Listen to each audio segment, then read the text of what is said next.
I'm Damilvany. I'm 25 now, and I'm a biomedical scientist. I went to the north side of Sri Lanka. They call it Vani. I had my cousin brother there, so I thought I'll go and visit him. I only went there for like 2 weeks. I thought, okay, I'll spend time 2 weeks with him and then I'll come back to Colombo. But then I decided to stay there. I thought, okay, I had 6-month visa, so I thought, okay, I'll stay. But then, looking at the problem, I thought, no, I can't go out now. It's not safe to leave, first thing. And the other thing was, I saw people suffering and like seeing all that, and I thought, no, I have to stay here and help out the people. You can hear it when the army moves closer. You could hear it. You just know it because the shell bombs sound, and by that you can work out, okay, they're near you. All I cared about was these innocent people. I thought, okay, if I'm going through this, it's the same for the other people as well. They turned the school into a hospital and had a lot of bodies, and it was raining, and you can see the blood is like going with the water. You can see everywhere on the road, it's like blood is running with the water. It was all Tamil civilian people because it was a government hospital first, and then they just the civilian people come there. Yeah. For the last 2 weeks, they tried so hard to save the people that they didn't have enough blood.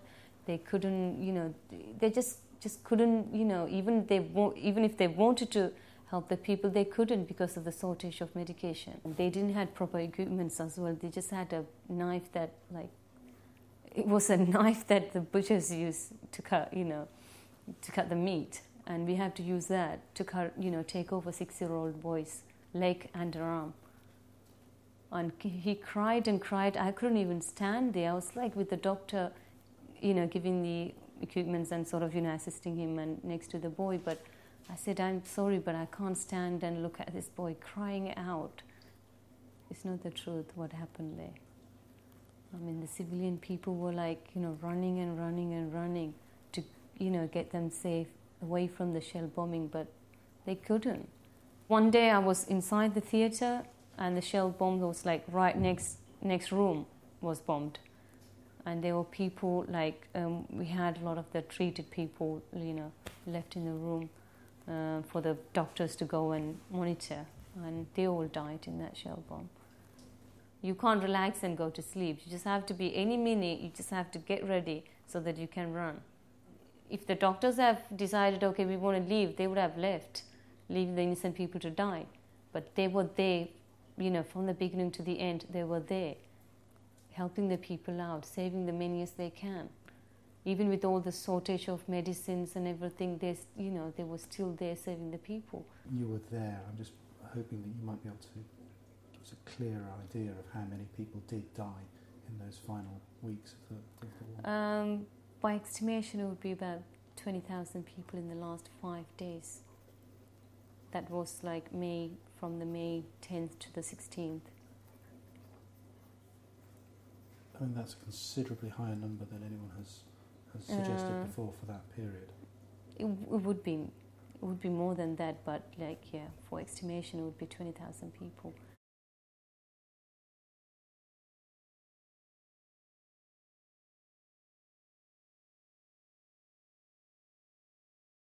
They took me to Zone 1. I was in Zone 2 first, and then they took me to Zone 1. And they gave me a room right next to the police station. And they said, okay, you'll be staying here for 2 days only. In 48 hours, you'll be released.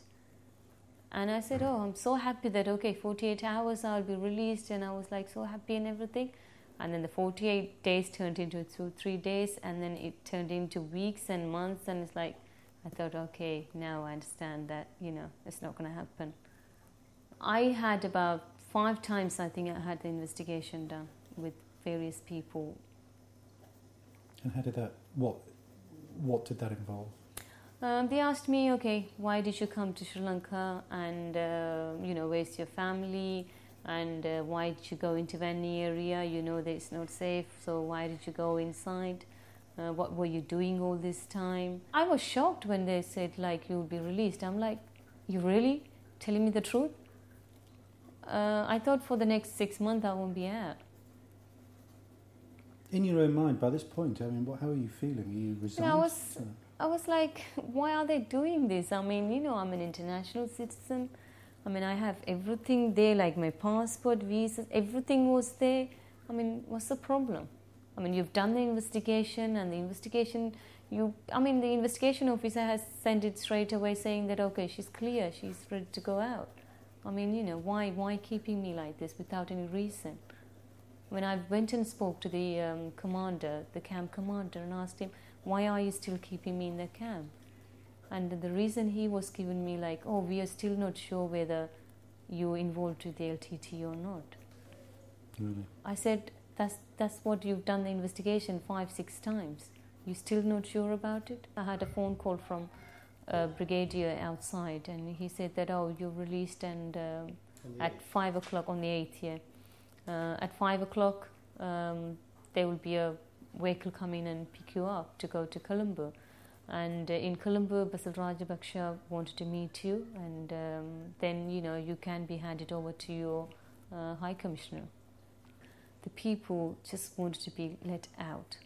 I mean, they're not expecting at all any help from the government. They just want them to be freed out of the camp so that they can just go somewhere and live safe and be happy with the family.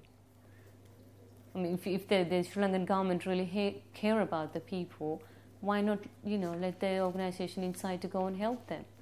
Why are they keeping the media out?